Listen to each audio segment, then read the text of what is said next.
Welcome to the Deep Dive. We're the place that takes your sources and really untacks them into useful, powerful insights.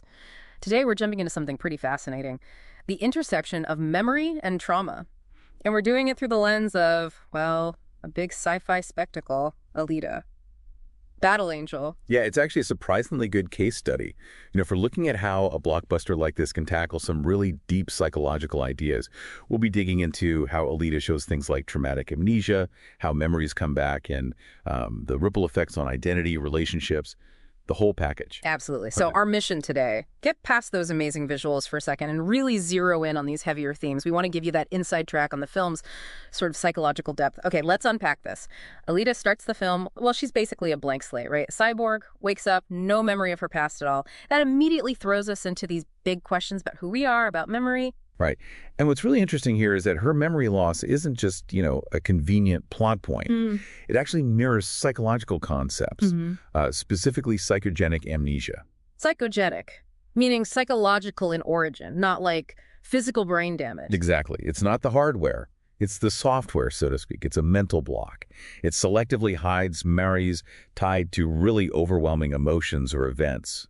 Often it's like a subconscious defense. And that fits Alita perfectly. Her mind, not just her cybernetic parts, seems to have walled off her past. So it's not like everything is gone, it's more selective, forgetting specific traumatic things. Precisely, yeah. And her struggle, trying to piece together these fragments we see, it really mirrors the real-world discussions about how trauma messes with memory, how we store it, how we get it back. The film powerfully suggests some memories just become too heavy emotionally to access easily. It's a very visceral way to show it. Okay, and when she does start remembering things, these fragments, how does the film portray that process, the retrieval part? Well, what's noticeable is that it emphasizes a more naturalistic recovery. Her memories tend to pop up spontaneously. Spontaneously? How so? Through external cues, like, getting into a fight triggers combat memories, or seeing certain objects. Yeah.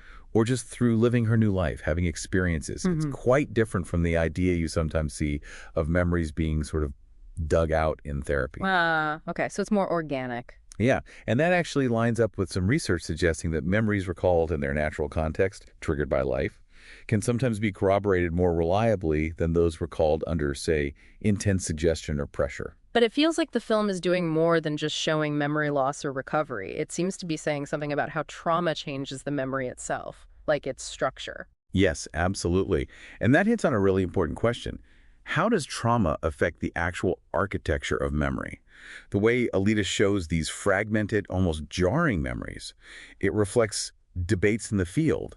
The idea is that traumatic experiences often get stored in a really non-linear kind of chaotic way, disjointed. Yeah. That makes them incredibly hard to weave into a smooth, coherent personal story. You really see her fighting that internal chaos, trying to connect these pieces that don't seem to fit. And these fragmented memories, they obviously don't just sit there. They must have huge ripple effects on her psychologically. Oh, definitely. If we look at the bigger picture here, Alita's whole struggle connects directly to clinical understandings of PTSD, post-traumatic stress disorder. She clearly shows re-experiencing symptoms. Those intrusive memories, the flashbacks we see. Right, those aren't just bad dreams. No, they're involuntary. Vivid. They can be flashes during the day, nightmares, even intense physical reactions to things that trigger the memory. It pulls the person right back into the trauma.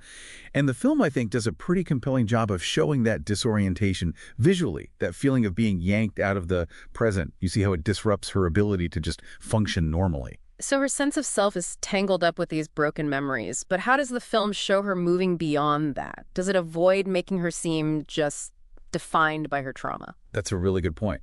And I think it does avoid that. Her trauma isn't just background color. It's absolutely central to her character arc. She really embodies that conflict, doesn't she? Between the lost past and the person she's becoming now. It's that universal struggle. Who was I? Who am I now? Her identity is tied to those fragments, yeah, but it's dynamic. She's actively building a new identity, not just waiting to find the old one. There's agency there. And that struggle, that trauma, it must impact her relationships too, right? It's rarely just an internal battle. Absolutely. You see that clearly.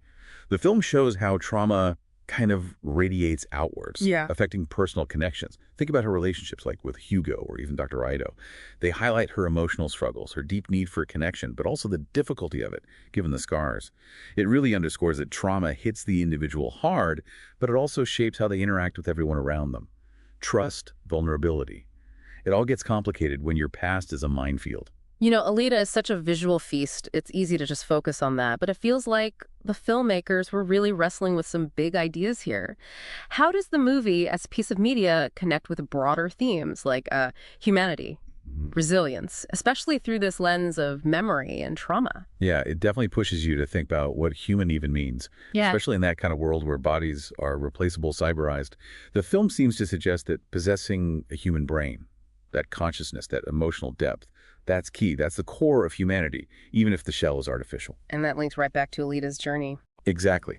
Her whole quest to reconstruct her identity is tied to reclaiming that consciousness, those lost memories that defined her humanity. It's kind of ironic, isn't it? A film visually obsessed with cyborgs ends up exploring such raw, human psychological territory.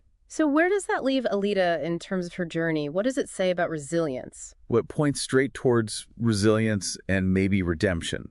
Her fight isn't just against external enemies. It's against her own fragmented past, her circumstances, and that drive, that fierce desire to reclaim something and forge something new. It really highlights the possibility of transformation, of agency, even when things seem overwhelming.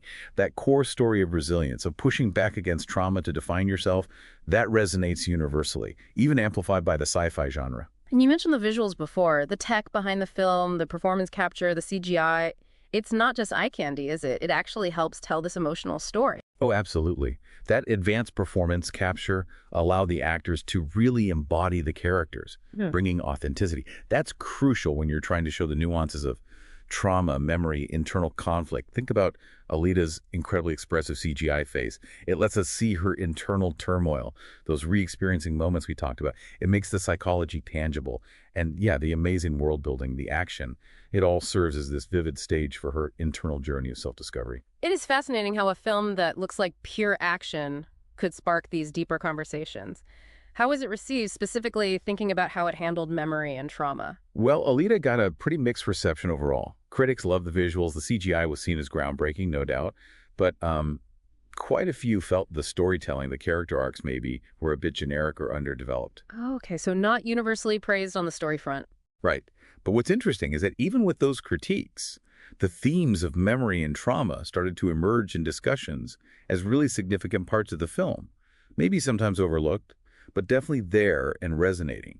It suggests that even if some viewers found the plot wanting, the film did connect on these deeper psychological levels.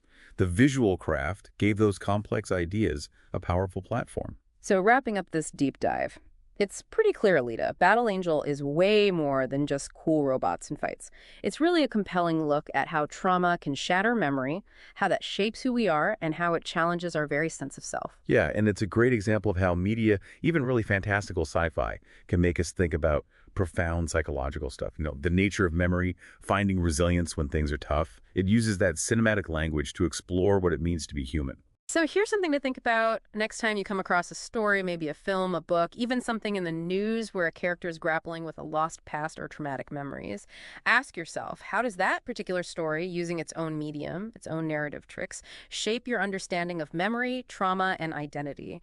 What new questions does it raise for you about consciousness itself, especially when faced with those kinds of overwhelming experiences?